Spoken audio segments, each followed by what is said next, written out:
अब मैं गणपत सिंह सोलंकी से निवेदन करूंगा कि वो अपना उद्बोधन प्रस्तुत करे। हेलो, सभी एक बार सावधान की स्थिति में बैठ जाएं। विशेष करके कक्षा 9 से 12वीं तक के विद्यार्थी यदि मेरे उद्बोधन को अगले 15 मिनट तक ध्यान से सुनेंगे तो उनके जीवन में बहुत काम आएगा। सर्वप्रथम मंच पर आसीन सभी अतिथिगण महोदय, पधारे हुए ग्रामवासी, सभी शिक्षकगण को मेरा नमस्कार, प्रणाम। साथियों, यदि आप मुझसे ये अपेक्षा कर रहे हैं कि 12वीं के बाद आपको कॉलेज में क्या डिग्री करनी है और किस सरकारी नौकरी की सेवा में जाना है, आप ऐसी अपेक्षा कर रहे हैं मुझसे कि मैं इसके बारे में बताऊं, तो आपकी अपेक्षा गलत है। मैं इसके बारे में नहीं बताऊंगा। मैं एक ऐसे विषय के बारे में बताने आया हूं जो आज उस विषय पर कोई बात नहीं करता। मुझे उस विषय पर बहुत जरूरत महसूस हुई, इसीलिए मैं आप लोगों को मेरे पिछले जो अनुभव है, मैं भी आपके इस फेज से आया हूँ। हमारा भी विदाई समारोह इसी तरह से हुआ था। मैं एक कहानी के माध्यम से आप लोगों तक एक बात पहुंचाऊंगा, कोशिश करूंगा बहुत जल्दी बात को पूरा करूंगा। आप ध्यान से, विशेष करके 12वीं वाले और 11वीं वाले सुने। मेरी जो सेकेंडरी और high secondary education Adarsh Vidya मंदिर बाजीवाला बालोतरा से हुई। मैंने पीसीएम यानी साइंस मैथमेटिक्स से मैंने बीएससी भी करी है और 12वीं भी करी है। मेरे साथ में एक क्लासमेट था, मैं उसका नाम नहीं रखूंगा, गोपनीय रहूंगा, वो मेरे से पढ़ने में आगे था। यानी हम 4-5 लड़के थे जो क्लास में टॉपर थे सर, पढ़ने में मेरे से वो आगे था, बहुत होशियार था, टैलेंटेड बंदा, हमेशा हंसमुख चेहरा, इतना हंसमुख चेहरा कि आप कितना भी डिमोटिवेट हो और उसको देख के आप खुश हो जाओगे एक बात, जिंदगी तो अब है, जीने का मजा अब आया। क्या हुआ, 12th हुई हमारी, उसके भी अच्छे खासे परसेंटेज बने, वो क्लास का टॉपर रहा, मैं सेकंड रहा।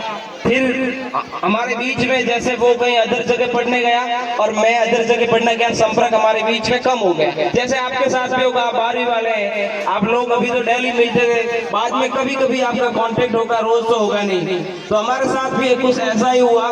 फिर 2 साल बाद उस मन में तो आता ही है कि जो हमारा मित्र था वो कहाँ है, उसके बारे में पूछे। एक बार पता किया, हमारे मित्र के कोई ग्रुप बना हुआ था, उनसे मैंने कहा वो अपना मित्र है, मैं नाम नहीं रहूंगा, गोपनीय, वो कहाँ है, आजकल टैलेंटेड बंदा था, कहाँ पे कुछ सेवा में सेलेक्ट हुआ क्या। जो सूचना, जैसे जो बात खबर मेरे पास आई, मैं 2 दिन तक उस बात से दुखी रहा। खबर ये आई कि उसने सुसाइड कर लिया, उसने सुसाइड कर लिया। अब ये कितनी बड़ी बात है बताओ, पढ़ने वाला इतना टैलेंटेड बंदा, स्कूल का टॉपर बंदा, जिससे हम हर एक टीचर्स ने ये अपेक्षा की थी कि ये यूपीएससी करेगा, और वो बंदा आगे जाके सुसाइड कर लेता है। यानी ये आज के समय की बहुत जरूरतमंद चीज है। डॉक्टर विकास दिव्यकीर्ति सर का एक बहुत अच्छा कोट है, वो एक बात को कहते हैं कि हर आत्महत्या नहीं होती है, उसके पीछे समाज का हाथ होता है। मानते हैं आप इस बात को, समाज, सोसाइटी का हाथ होता है। यानी ये बच्चे, ये जो आपकी एज है 12 से लगाकर आपके जो 5-10 साल होंगे, इस टाइम में आपके जो केमिकल्स, हार्मोन सारे चेंज होंगे।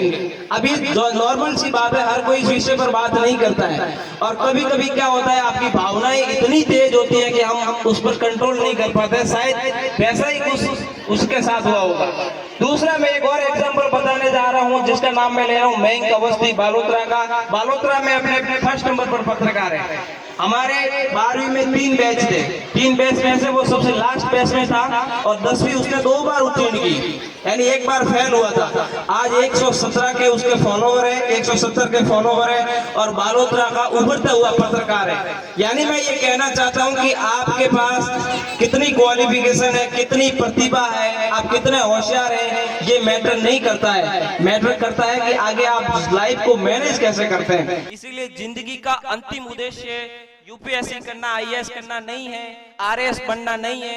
जिंदगी का अंतिम उद्देश्य एक ही है, वो है हमेशा खुश रहना। जिंदगी जैसे भी जियो, जैसी भी मुसीबत आए, हमेशा खुश रहना और अच्छे से रहना, अच्छे संस्कारवान स्टूडेंट बनना, अपने गांव का, अपने देश का नाम रोशन करना। कभी भी इस तरह के कदम आप मत उठाना। यदि आपको लगे कभी भी जिंदगी में कि मैं अकेला हूं या अकेली हूं, मेरे साथ गलत हो रहा है, तो आप आपके शिक्षक से कांटेक्ट कीजिए, आपके बड़े भाई से कांटेक्ट कीजिए। इसी बात को मैं समेटते हुए आप सभी को बहुत बहुत बधाइयां देना चाहता हूं। और एक बात जो मुझे पूर्व में बोलना था, मैं भूल रहा हूं, मैं अभी वापस उसको बोल रहा हूं। मैं समस्त अपने स्कूल के स्टाफ साथियों के लिए मैं आप सभी को बहुत बहुत धन्यवाद देता हूं। धन्यवाद इसीलिए देता हूं कि यहाँ पे हाई सेकेंडरी एजुकेशन के लिए एक भी लेक्चरर नहीं है, व्याख्याता नहीं है।